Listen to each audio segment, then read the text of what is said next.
Hey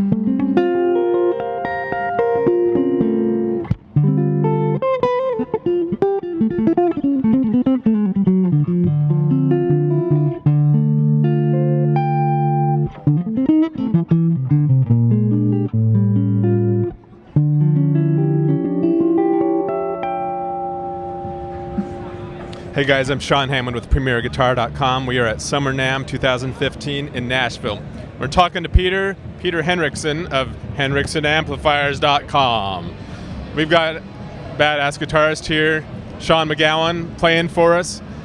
Peter, tell us about the amp that Sean was playing through just now. Okay, this is what we call the Bud. We named it after my dad, Bud Henriksen, and it is a 135 watts analog, 6.5 inch speaker, 9 by 9 by 9, 18 pounds. So it's just a ridiculous amount of amplifier in a tiny. How many watts did you say? 135.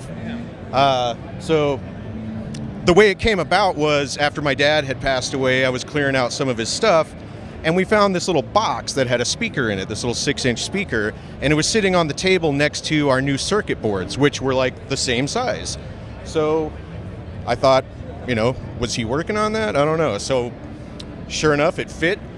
We built the prototype, beta tested it with Sean a bunch, made a bunch of tweaks, and kind of just evolved into the Bud. Now, go back into your dad's history a little bit for us. Dad and I started this company. He was not happy with, amplifiers on the market for jazz guitar, so he designed one. Everyone liked it so much, we just, he called me one day and asked me if I wanted to quit my job and build amplifiers with him, and who's going to say no to that? So I went from software engineering back to the family business, which, we started in the 70s and 80s making electronics hardware, telecom stuff. So it was out of retirement from that. My dad decided, he knew how to build an amplifier, so he just designed it. So So cool. So 130 watts, you said. What are the controls up there? This is, there are 2 channels. There's an input gain. There's a phantom-powered XLR/quarter-inch combo jack. So you can run condenser microphones. You can run 2 pickups into it, an instrument and a microphone. The channels are completely separate. So there's a 5-band EQ and a reverb, and so you get a different reverb on each channel also, because so sometimes like singer-songwriter stuff, you want your voice to be a different reverb or none, or in a different instrument. So and then on the back there's a headphone jack, a tweeter defeat switch, and a studio grade line out that sends the soundboard exactly what you're hearing through the speaker. Nice. Okay, so at the beginning we heard Sean play a super cool arch top. Tell us about the guitar real quick. Who makes it? That's a Brad Nickerson Solstice model. Brad Nickerson is in Asheville, North Carolina, and that's got a T.B. Jones T. Armond Dynasonic pickup in it. And about the Bud amp, this was something that Peter and I were both pleasantly surprised with. We were messing around with it at the shop. We live in Denver, Colorado, and not only does it sound great for archtop guitars, but we plugged in an acoustic and just started messing around in DADGAD, and we're like, wow, this thing kills it for acoustic tones, and it weighs almost nothing. I mean, it's like carrying a gallon of milk to the gig, which is if you're a one-trip in or you've got 3 flights of stairs or all of those things that happen on a gig, you're parking a mile away. It really is, it's like a gift from heaven, man.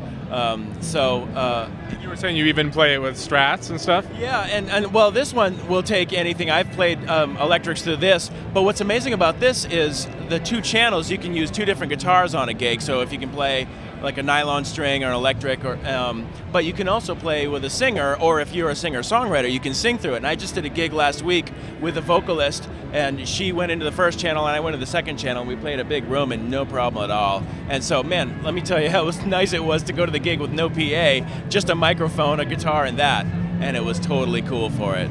So very cool. Amazing. So you want to play your Dread through it now? Sure.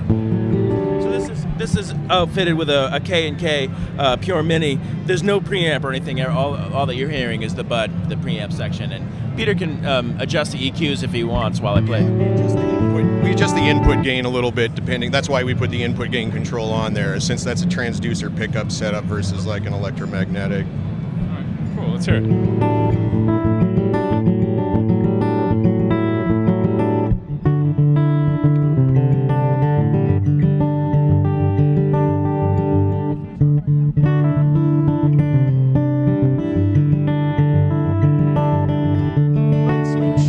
bright switch. Okay, that's the bright switch engaged, guys. That sounds really good. Okay, why don't we do a brief rundown of just the rest of your line? Okay, great. The Jazz Amp is in its 9th year, and so we decided it's time to do a 3rd generation, just a decade's worth of improvements. So this is brand new for NAMM 2015. We have increased the power by about 12%. All models now have a standard tweeter. We added the input gain control, which is really helpful because a lot of jazz guys have older guitars with older pickups, like older Charlie Christian styles, and floating pickups, and being able to adjust that input gain is really essential. The 5-band EQ is still there. We adjusted the center frequencies a little bit, completely changed out the reverb circuit, and we added the studio grade line out, and what else? I know we added something. Oh, a headphone jack. So are a lot of those changes kind of similar to what is in this little guy? So that's how the development came around, is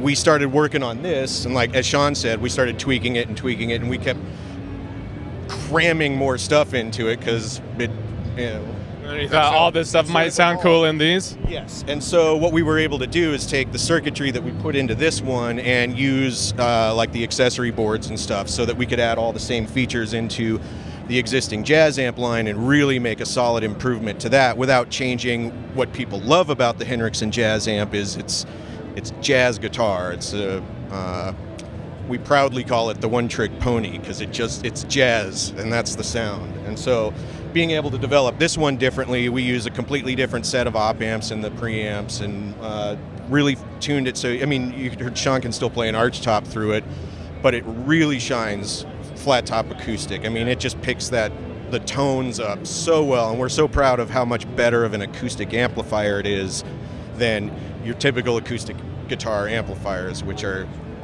they're Class D power sections, and they're just thin and tinny, and this is 135 analog watts in this tiny, ridiculous package. And so it's impressive. Why don't you tell us briefly the price range and then where people should go online to check it out? You can get all the information, including our dealer list and everything, at henriksenamplifiers.com or also jazzamp.com, focused on the jazz guitar line. $9.99, $10.99, $11.99. Nice. So that's a 10-inch, that's a 12-inch. This one, we developed that cabinet as an upright bass amp, so it'll handle frequencies all the way down enough. We sell a lot of these to keyboard players, stage pianos, organs, that kind of thing. And this one's more portable, for grab and go jazz guitar gigs. It's 27 pounds, 37 pounds, 17.9 pounds, so just under 18. Cool. Thanks, Peter. Thanks, Sean. You're welcome. You're welcome, man. Thanks for watching, guys. I'm Sean Hammond for PremierGuitar.com.